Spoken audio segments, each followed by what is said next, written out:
আমরা এই ৫৫ বছর যাবৎ বাংলাদেশে রাজনীতি করতেছে, রাজনীতিবিদরা রাজনীতি দেখতেছে। কিন্তু ওসমান হাদি ৫৫ বছরে একটাই আসছে। যে গণমানুষের কণ্ঠস্বর হয়ে উঠতে পারে। গণমানুষের মনের যত কথা আছে সেই কথাগুলো মাথা উঁচু করে সাহসের সাথে বলতে পারে।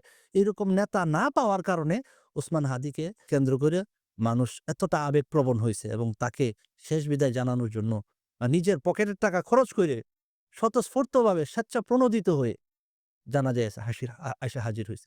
এইখান থেকে আমরা যে বার্তাটা পাই, ২ ধরনের বার্তা পাই। একটা হচ্ছে আমাদের দেশে সৎ, নীতিবান, দেশের মানুষ, দেশের স্বার্থে, দেশের মানুষের স্বার্থে রাজনীতি করার লোকের একেবারেই অভাব, খুবই অভাব। শূন্যতা আছে। এটা একটা হতাশার জায়গা।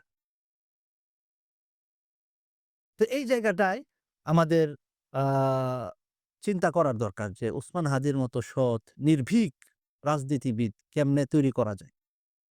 ২ নাম্বার একটা শিক্ষা আমাদের যারা রাজনীতিবিদ আছে মাঠে ময়দানে কাজ করতেছে তারা এখান থেকে নিতে পারে যে আমি ৫০ বছর পর্যন্ত এমপিগিরি করলাম, মন্ত্রীগিরি করলাম। এর দ্বারা লাভ কি? প্রত্যেক এমপি মন্ত্রী তো চায় যে জনগণ আমার কথা বলুক, আমার ভক্ত হোক।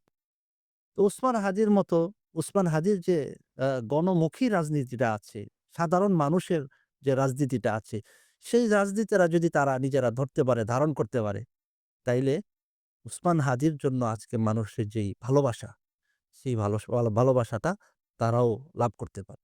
আমাদের যে আ চিন্তাভাবনা বা বিশেষভাবে আমরা মুখে, মুখে বলি যে আমরা দেশকে আসলে অনেক ভালোবাসি। কিন্তু আল্টিমেটলি এটা আমরা কতটুকু ধারণ করি, ধারণ করার মতো আমি ব্যক্তিগতভাবে আমাকে মানুষ হয়তোবা এটা বললে কিভাবে নিবে আমি জানি না। বাকি দেশের জন্মের পর থেকে যে করাপশন, যে দুর্নীতি, এই যে জঘন্য হালাত দেখছি, মানে এই দেশটার প্রতি যে ভালোবাসা থাকবে জন্মস্থান বা এখানে জন্ম বাকি এটার প্রতি খুব সুন্দর দৃষ্টিভঙ্গি কখনোই ছিল না।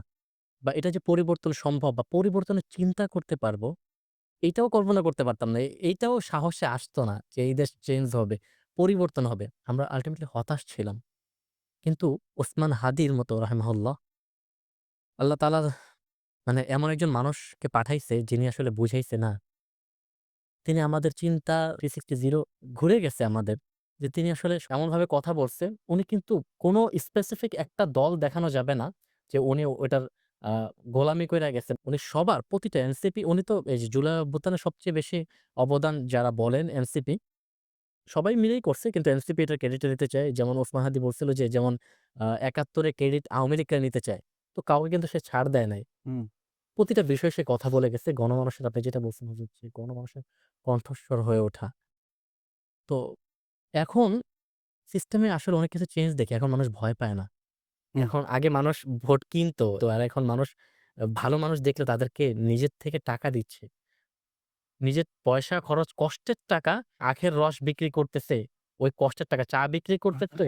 হুম। ওই কষ্টের টাকা সে মানুষকে দিচ্ছে যে আমরা নেতাদের থেকে টাকা নিলাম, ৳১,০০০ নিলাম, ৳৫০০ নিলাম। এটা আমার খরচ হয়ে যাবে। কিন্তু আমি যদি ভালো মানুষগুলোকে আমি ফোকাসটা আনতে পারি, লাইমলাইট এ আনতে পারি এবং তাদেরকে ক্ষমতার জায়গায় বসাইতে পারি, নিজের কষ্টের টাকা দিয়ে তো আল্টিমেটলি আমার মানুষ কিন্তু আসলে বুঝে যে আমাদেরই ফায়দা হবে। এই দৃষ্টিভঙ্গি মানুষের চেঞ্জ হইছে এখন। ওই গোলামির চিন্তাভাবনা মানুষের থেকে সরে আসছে। এই যে কয়দিন আগেও একজন এনসিপির নেত্রী উনি পোস্ট করছে যে উনি তাসনিম জারা। জি রাইট। নাসলিম যারা পোস্ট করছে আ যে উনি নির্বাচনের পরিচালনার জন্য এরকম ফান্ডিং চান। ২৭ ঘন্টা না কয় ঘন্টায় কিন্তু মানুষ দিয়ে দিছে। উম আসলেই আমরা আসলে ওসমান হাদি লালন করি কিন্তু এটা প্রকাশিত করতে পারি না। কিন্তু আমরা এই দেশের মানুষটা আসলে এখনো কল্যাণ চায় এদেশে। এদেশকে ভালোবাসে। এটা একদম ক্লিন। এই হতাশার জায়গাটা আগে ছিল। হয়তোবা এই দেশের কেউই ভালো না। কিন্তু না আমি দেখছি এটা পজিটিভিটি এমনভাবে গাচ্ছে যে না মানুষ আসলে যদি এখনো যদি কেউ দেশের জন্য কথা বলে, ইনসাফের জন্য কথা বলে, এখনো মানুষ পরিপূর্ণ সাপোর্ট দিবে। যেটা আমরা শহীদ ওসমান হাদির এই জানাজায় আমরা দেখতে পারছি। যে ওসমান হাদি আসলে বাংলাদেশের রাজনীতিতে আদর্শ হয়ে থাকবে দীর্ঘকাল। বাংলাদেশের মানুষ বা রাজনীতিবিদ যারা আছে ওসমান হাদিকে যদি ধারণ করতে পারে, তাইলে রাজনীতিতে আমূল পরিবর্তন আসবে। সুন্দর একটা বাংলাদেশ আমরা ভবিষ্যতে আশা করতে পারি।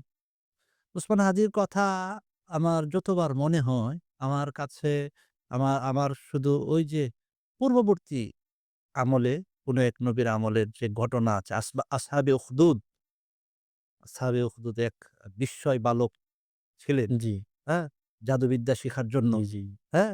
যেই বালকের আ মানে জাদুবিদ্যা শিখতে গিয়ে একসময় তাওহীদ বা একত্ববাদ, আল্লাহর মনোনীত যে ধর্ম আছে সেই ধর্মের সাথে কোনো একজন পাদ্রীর মাধ্যমে পরিচয় হয়। তো এই বালক যেমন তাকে ওই সমকালীন যে মূর্তি পূজক ছিল, আ সে কিন্তু একাধিকবার চেষ্টা করছে। একাধিক উপায়ে রাষ্ট্রীয় শক্তি প্রয়োগ কইরে তাকে হত্যা করার জন্য। কোনোভাবে হত্যা করতে পারতেছিল জি, না।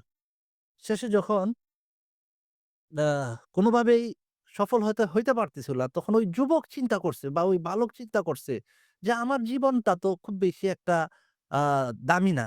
আমার এই তুচ্ছ জীবন যদি চলে গিয়ে আমি হাজার, হাজার, লাখ, লাখ মানুষের মাঝে ঈমান জাগাইতে পারি, তাইলে আমি আমার একজন মানুষের জীবন এই দুনিয়া থেকে চলে গেলেই কি যায় আসে?" তো উনি কিন্তু ওই বালক বলছিল যে, "বাদশাহ আপনি যদি আমাকে মারতে চান, এভাবে মারতে পারবেন না। আপনি এক কাজ করেন, সারা দেশের যত মানুষ আছে সবাইরে এক জায়গায় জড়ো করেন। সবার সামনে আপনি যদি আমাকে হ্যাঁ, বিসমি রব্বি হাদাল গুলাম, জি, এই যুবকের নামে তীর নিক্ষেপ করলাম। এইভাবে যদি আপনি তীর নিক্ষেপ করেন, তাইলে আমাকে মারতে পারবেন।" এরপরে কি হয়েছিল?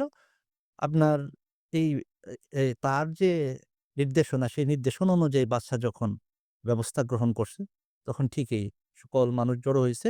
সবার সামনে বিসমি রব্বি হাযাল গুলাম বইলে তীর নিক্ষেপ করার পরে সামান্য একটু জায়গা বিদ্ধ হইছে। তো এই বালক তাৎক্ষণিকভাবে শাহাদাত বরণ করছিল। তো আমার কাছে মনে হয় উসমান হাদির ইমপ্যাক্টটা এরকম। সে আ তার জীবদ্দশায় তো চেষ্টা করছে বা তার বিভিন্ন আ প্রোগ্রামের মাধ্যমে, বিভিন্ন লাইভ বা টক শোর মাধ্যমে সে তার হকের কথা, তার চিন্তার কথা, সাফের কথা বলে গিয়েছে। ওই আওয়াজগুলো কিন্তু আমাদের সবার কান পর্যন্ত পৌঁছায় নাই। জি, আমরা অনেকেই তখন এটাকে গুরুত্বের সাথে দেখি নাই, ইগনোর করেছি। কেউ হয়তোবা চোখের সামনে একটা ভিডিও আসলে দেখছে। বা আ অল্প কিছু মানুষ হয়তোবা তার কথাগুলো শুনেছে বা তার কথার প্রতি তার এই চিন্তার প্রতি মুগ্ধ ছিল। কিন্তু মেক্সিমাম মানুষ জানতই না ওসমান জি, হাদির কথা।